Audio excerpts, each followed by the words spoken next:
la chaîne C'est ça le catch pour cette dernière ligne droite. La bataille de pronostics avec mon pote ami Norbert Feuillant de la fabuleuse histoire du catch américain. Écoute mon pote, on va être préparé pour parler de WrestleMania 32 et je te laisse l'honneur quand même de te présenter et à peine tes arguments cette fois-ci, ça ferait quand même plaisir.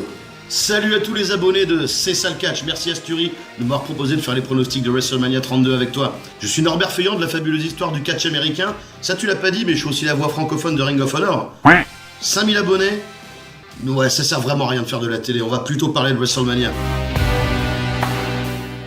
Et on commence cette série de pronostics avec la traditionnelle bataille royale d'André le Géant, qui succédera à Cesaro au Big Show. Il y a quand même du beau monde cette année, quand on pense que Kane sera dedans, qu'il est peut-être en bout de cycle. C'est peut-être une bonne information. On ne sait pas encore si les Wyatt y seraient, mais c'est quel dommage de se passer des Wyatt à WrestleMania 32.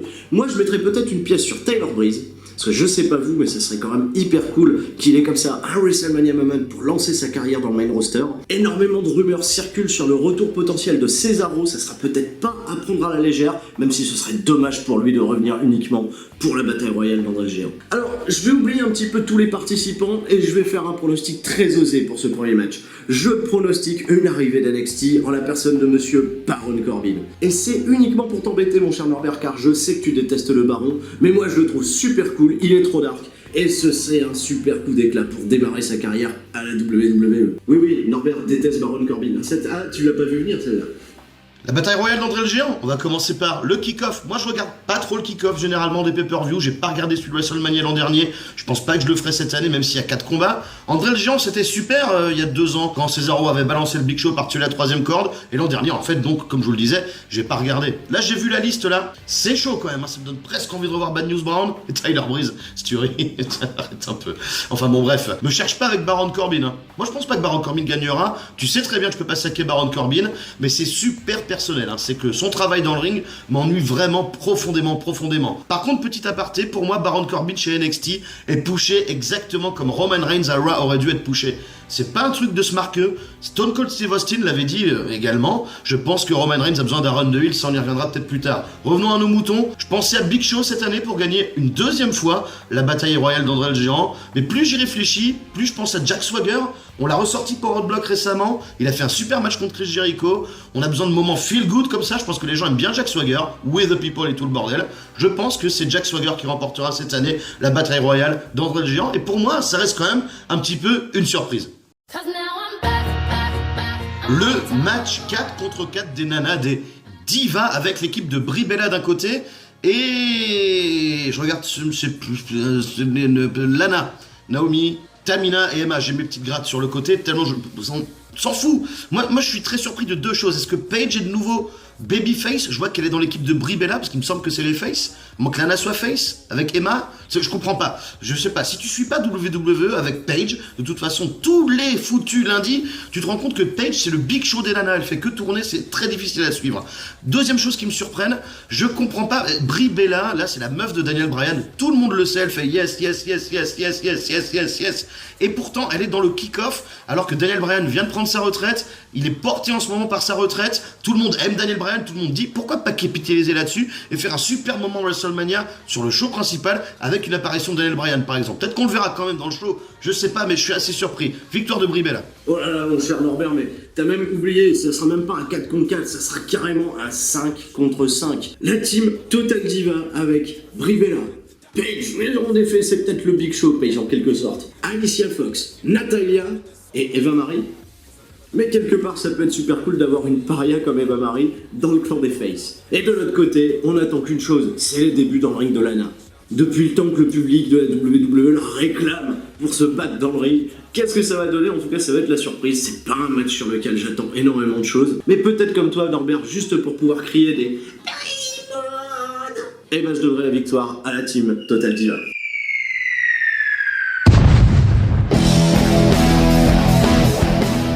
Les Usos contre les Dudley Boys à WrestleMania 32? Non mais vous êtes sérieux les mecs? On est à SmackDown, on est à Superstars, on est à Main Event? Il n'y a aucun intérêt d'avoir un match aussi peu construit à WrestleMania. Il n'y a même pas de championnat par équipe. C'est super bien payé pour ces 2 équipes. Malgré tout, les mecs peuvent faire quand même de l'excellent travail, car les Dudleys sont quand même vachement hot depuis qu'ils sont revenus. Leur return est vraiment une très bonne idée de la part de Vince McMahon et des bookers. Et les Usos derrière ont toujours été au rendez-vous quand il s'agissait de grands événements. Mais maintenant, c'est le choix du cœur qui va parler. Je donnerai la victoire aux Dudley Boys. Les Dudley Boys contre les Usos. Alors en effet, on se croira à SmackDown, je sais pas trop. Et un truc qui m'embête chez les Usos, c'est que à l'époque où l'ère PG de la WWE était à son top, il y a encore 2 ans, les Usos avec John Cena, c'était vraiment la combinaison parfaite. Ils vendaient du merchandising, ils étaient colorés, des très bons faces, des très bons catcheurs. C'était vraiment une équipe parfaite pour la promotion de la division par équipe. Cette année, j'ai l'impression que WWE commence un petit peu à s'éloigner de l'ère PG et les Usos sont en train d'en souffrir. Je pense qu'ils ont besoin et ils méritent vraiment une victoire à WrestleMania. Les Dudley Boys, j'en pense pas grand chose. J'ai pas trop d'avis, j'ai pas trop suivi la WWE ces derniers temps. J'avais vu leur retour, j'avais popé quand ils étaient revenus, notamment Bob Ray dans le Royal Rumble, c'était vraiment cool. Maintenant, je pense que les Usos méritent vraiment une victoire et j'espère et je pense qu'ils vont gagner. Alors, je veux pas faire mon gros réac, mais quand tu penses, Thury, à toutes ces vedettes qui ont remporté le titre US, même à l'époque de la NWA, puis la WCW, puis WWE, les Sting, les Ric Flair, Benoit, Eddie Guerrero, Bret Hart, Orlando Jordan, toutes ces légendes, là, tu vois que le titre US est relégué au kick-off avec un mec comme Kalisto qui est un paper champion pour moi malgré son excellent travail. Enfin, excellent travail, moi ces matchs contre Del Rio m'ont pas transcendé, il y a eu du botch, etc. Bon bref. Et Ryback, que j'aime beaucoup, par contre, il n'y a rien à faire, ça ne prend pas, je sais pas si c'est à cause de lui ou à cause du booking, il a encore changé d'outfit récemment. Je me dis qu'il n'y a pas de constance avec lui. Bon, bref, moi j'ai mis que des babyface qui gagnaient le kick-off, donc on va mettre Ryback et vraiment je pense qu'il devrait et qu'il mériterait de remporter le championnat US. Mon vote va à Ryback dans le kick-off pour le championnat US. Oh non, Norbert, non, pas Ryback, il faut arrêter 5 minutes avec Ryback, on peut l'essayer dans toutes les configurations qui soient, ça ne marchera jamais à la WWE. Ok, ce match est super bien payé pour ces deux superstars, car Ryback et Kalisto, qui, comme toi, je suis d'accord avec toi, est un super champion à papier, c'est le classique David contre Goliath, ils vont probablement pas faire gagner Ryback, ils vont probablement donner la victoire à Kalisto. Allez, juste pour être d'accord, s'ils veulent encore faire quelque chose de Ryback, je le vois mal quand même perdre ce match. Ça me fait mal au cul de te le dire, Norbert, mais je suis d'accord avec toi. Ah non, mais c'est évident, ils l'ont mis en slip.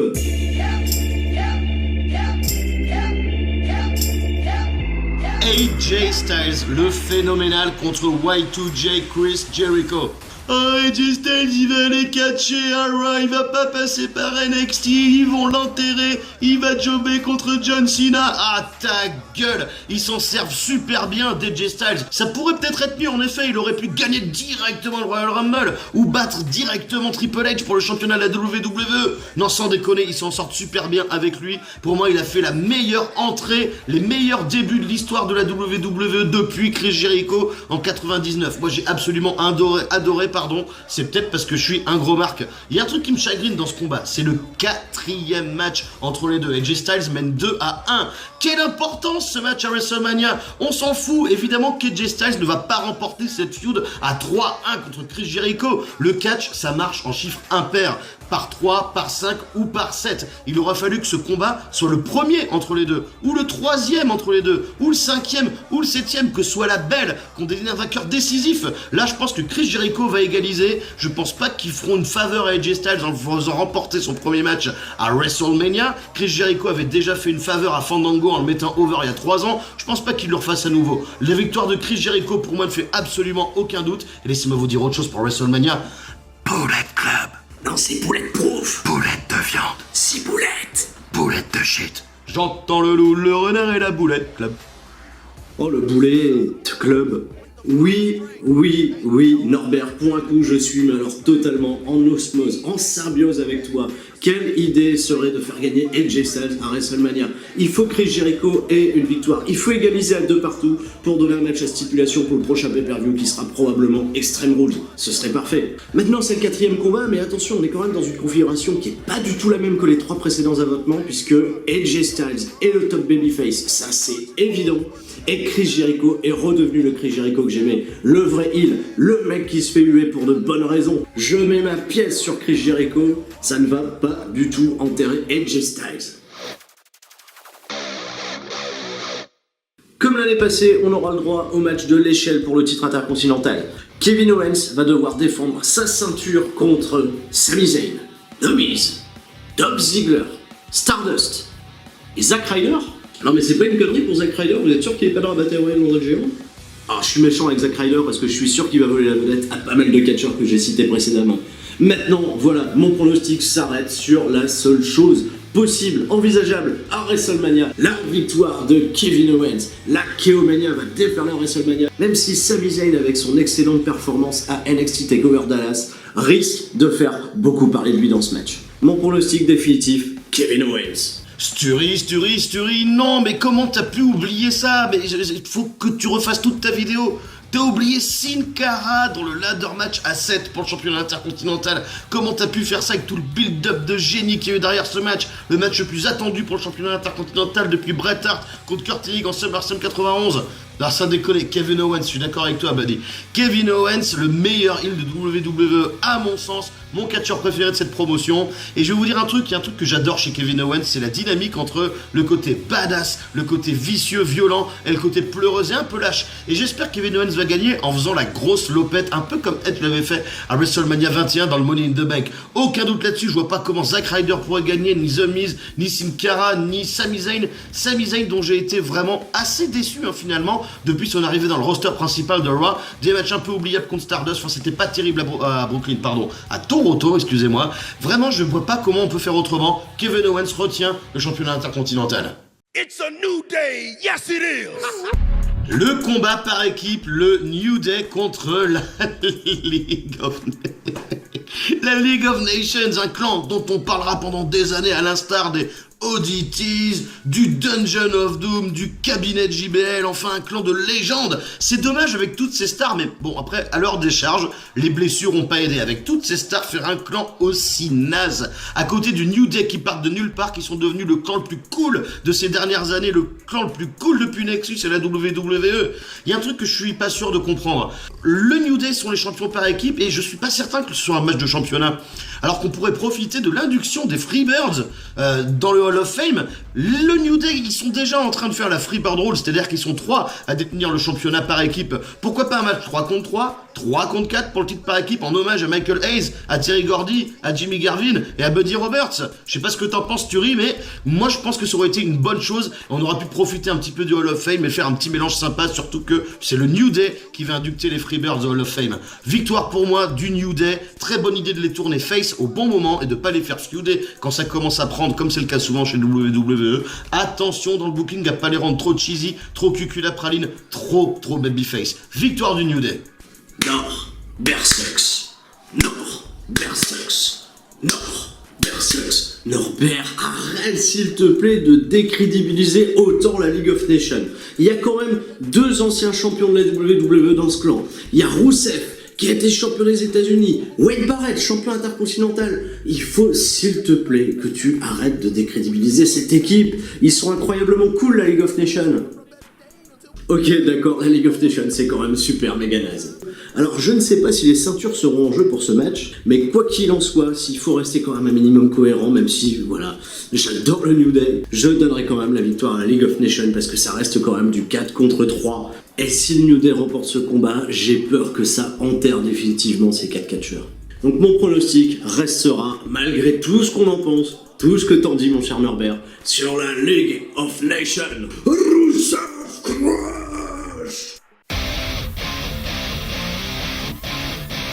Le triple threat des divas pour le championnat. Charlotte Flair, Sasha Banks, Becky Lynch. Ça me fait beaucoup rire parce que je sais que Stury, tu détestes Becky Lynch. Moi, j'adore cette catcheuse pour une bonne raison. Son match contre ma chérie Sasha Banks à TakeOver l'an dernier. Un match extraordinaire que je retiens autant que Sasha Banks contre Bayley. Autre match que je retiens énormément. Charlotte Flair qui remporte le championnat des divas de NXT contre Natalia. On a ici 3 catcheuses incroyables. Moi, je pense que Sasha Banks est la meilleure catcheuse du monde. Tous sexes confondus, toutes divisions confondues. Pour moi, c'est la meilleure. Alors, dans ce combat, c'est un petit peu étonnant parce qu'on a l'incarnation du plus gros pétard mouillé, du plus gros gâchis de ces dernières années chez WWE, la Divas Revolution. Je sais que WWE, maintenant, a envie de repackager encore une fois les divas. Pourquoi pas autour de Charlotte? Il y a Ric Flair avec elle. Moi, je prie pour une victoire de Sasha Banks, mais ma prédiction, c'est que c'est Charlotte qui conservera le championnat des divas de la WWE. Faux, mais faux Norbert. Mais Sasha Banks, c'est quand même le moment où il faut la lancer pleinement dans le roster féminin. C'est le moment de lui donner le match de prestige. Oh, ok, je suis d'accord avec toi, c'est peut-être un petit peu tôt. Ce serait bien de la faire galérer un petit peu la Sasha Banks. Et pour Becky Lynch, oh, je suis pas si méchant que ça avec elle. Il faut dire quand même que la fille est une super babyface. Maintenant, mon cœur balance, je te rallierai encore une fois de plus. Je donnerai la victoire définitivement à Charlotte Flair. Avec Ric Flair à ses côtés, il va vraiment falloir faire quelque chose d'incroyable pour pouvoir la détrôner. Pourquoi pas le retour de Nikki Bella? Non? C'est proscrit? C'est pas une bonne idée? Non? Ah, Sasha Banks? Dites tout ça, d'accord, ok, bon. Non, Charlotte Flair. Waouh! Si ce match n'a pas reçu le meilleur build-up de WrestleMania, alors là je ne comprends pas. Dean Ambrose contre Brock Lesnar. Le Lunatic Fridge versus The Beast à WrestleMania dans un No Holds Barred Street Fight match hardcore, Extreme Rules, tout ce que tu veux. Ce qui est quand même vachement cool avec Dean Ambrose, c'est qu'aujourd'hui la WWE n'hésite même plus à faire écho de son passé dans le circuit indépendant. Des matchs ultra violents qu'il a livré par exemple à la CZW, ça peut plonger ce match dans un truc ultra violent, ultra cool, ultra hardcore. Et en tout cas s'ils le font pas, je pense que ça va quand même pas mal décevoir les fans. Maintenant, Dean Ambrose est quand même sur une superbe lancée. Ce serait tellement chouette pour lui, pour faire évoluer sa carrière, de lui donner une victoire contre Brock Lesnar. Attention, Vince McMahon, il faut pas louper le coup. C'est maintenant ou jamais qu'il faut lancer Dean Ambrose au sommet. Évidemment, monstuerie que ce combat entre Ambrose et Lesnar va permettre à Ambrose de montrer tout son côté barbare, son expertise du hardcore, de tout ce qu'il a fait avant chez CZW et dans d'autres promotions. Là, je suis dans un cul-de-sac, c'est un des rares matchs que j'attends vraiment cette année à WrestleMania 32.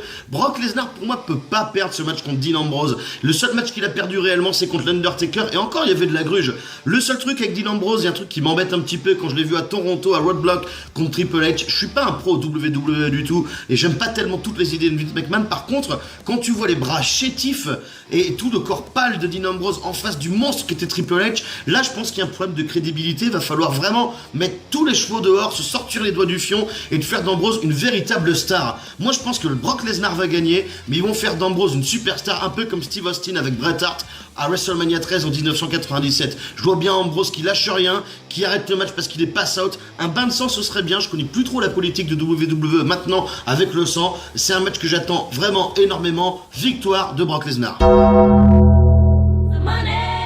we go. Money talk. Shane McMahon contre l'Undertaker dans un combat Hell in a Cell. Je vous rappelle quand même les tenants et les aboutissants de ce match. Si Shane McMahon gagne, il prend le contrôle de WWE Raw. C'est-à-dire, grosso modo, c'est l'évolution parfaite pour la WWE. C'est peut-être le retour de brand. C'est peut-être l'explosion de nouvelles superstars. Et c'est peut-être changer l'ère de la WWE. Maintenant, il y a un hic. Il y a une conséquence quand même qui est totalement fâcheuse et désastreuse quand on est fan de catch. Ce serait le dernier WrestleMania de l'Undertaker. Et si ça, c'est pas énorme, pour vous partager, vous les fans, en plus on sera au Texas, dans l'état de l'Undertaker, et j'ai très peur malheureusement qu'on assiste au tout dernier combat à WrestleMania de l'Undertaker. Mon pronostic, si on veut quand même du changement, si on veut y arriver, c'est de donner cette victoire à Shane McMahon. Ok, il va falloir overbooker un petit peu tout ça, et tout va dépendre aussi de la place qu'a ce match sur la carte de WrestleMania. Ce serait quand même con que ce soit pas le main event, Norbert. Pas d'accord du tout avec toi, mon copain. Ce combat ne doit pas être le dernier de la carte de WrestleMania. C'est peut-être le main event. Pour moi, c'est pas sa place d'être dans le dernier combat. Moi, je fais une différence entre main event et dernier combat. C'est peut-être le combat le plus important historiquement, symboliquement. Mais pourquoi mettre Shane McMahon dans le dernier match de WrestleMania? On gueulait après The Rock. Ok, The Rock rapporte du pognon. Ok, Shane McMahon c'est le fils du patron. Ok, il veut le contrôle de Raw. Mais ça fait aucun sens. Il y a des catcheurs qui se cassent le cul sur la route 300 jours par an. Et Shane McMahon à l'Undertaker dans le dernier combat, ça fait aucun sens. Malgré le fait que l'Undertaker, avec tout sa légende, toute la magie autour de lui, toute l'histoire du streak, toute son histoire à WrestleMania, lui c'est normal qu'il y soit, mais pas contre Shane McMahon. Toujours est-il que ce combat va bien avoir lieu, et je pense pas que l'Undertaker puisse perdre ce combat. Malgré tout, j'ai une solution de secours si on veut faire vraiment gagner Shane McMahon. Le Bullet Club. D'habitude, j'aime pas trop les prédictions, les vidéos comme ça, parce que je me trompe très souvent, j'aime pas avoir tort, mais j'imagine bien le Bullet Club comme la botte secrète de Shane McMahon, avec sans doute, et pourquoi pas, AJ Styles aux commandes, voire Karl Anderson, quoi qu'il est un petit peu inconnu au bataillon, et le faire démarrer à WrestleMania, ce serait un peu dommage. J'attends du gros overbooking sur ce match. Je vais dire une victoire et ça me fait mal aux fesses. Victoire de Shane McMahon grâce au Bullet Club. Et vous savez ce qui serait super dans le Bullet Club? Vous savez qui serait super dans le Bullet Club? Roman Reigns. C'est ma prédiction.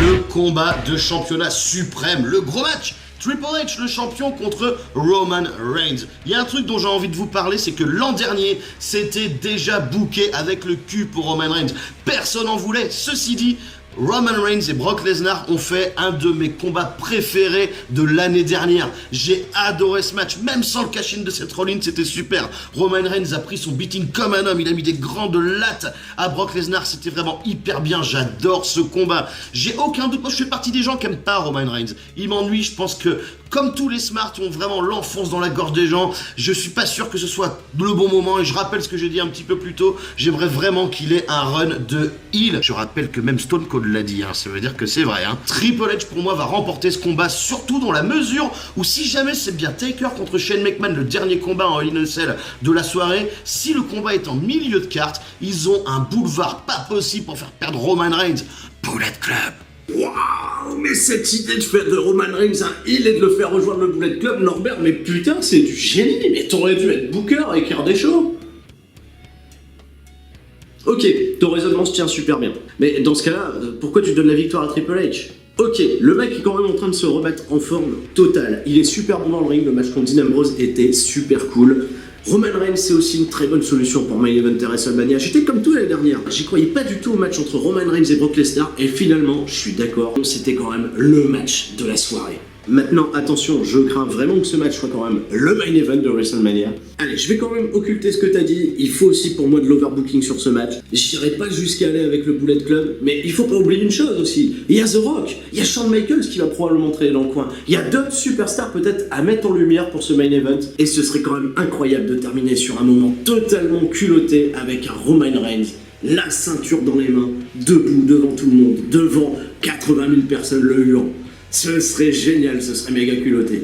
Donc mon pronostic, pour terminer ça, serait une victoire de Roman Reigns. Et ça me fait quand même super mal au cul. Voilà, cette série de pronostics qui est désormais terminée. J'espère que vous allez passer un super WrestleMania et je vais vous rappeler quand même une règle de vie qui fait de vous un super bon fan de catch. Ne spoilez pas WrestleMania dans les 24 heures qui suivent son déroulement. De penser quand même à vos petits copains qui bossent le lendemain et qui aimeraient se taper WrestleMania totalement peinard, sans être spoilés, et apprécier comme vous le moment, comme il aurait dû être vécu. Vous êtes désormais 5000 abonnés, n'oubliez pas d'aller suivre la page de Norbert Feuillon, les fabuleuses histoires du catch américain sur YouTube, sur Mixcloud, à nous divertir, à nous apprendre des choses sur le catch. Je te fais des 1000 bisous à toi mon cher Norbert et je vous dis à la prochaine pour C'est ça le catch.